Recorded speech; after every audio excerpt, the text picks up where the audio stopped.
আর খোদা তাআলার কাছে তোমার আর আমাদের সন্তানের জন্য কল্যাণ কামনা করছি।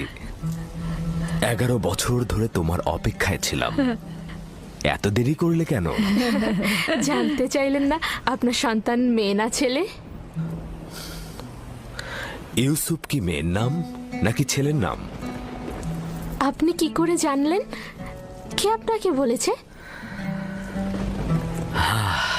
তিনি, যিনি কিছুক্ষণ আগে আমাকে এই আগমনের সুসংবাদটা দিয়েছেন।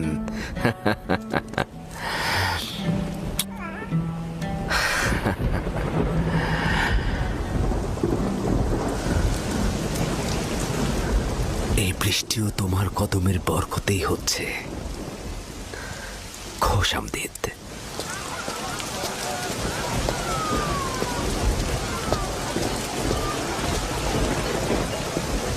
রাহেল ও তার সন্তান সুস্থই আছে।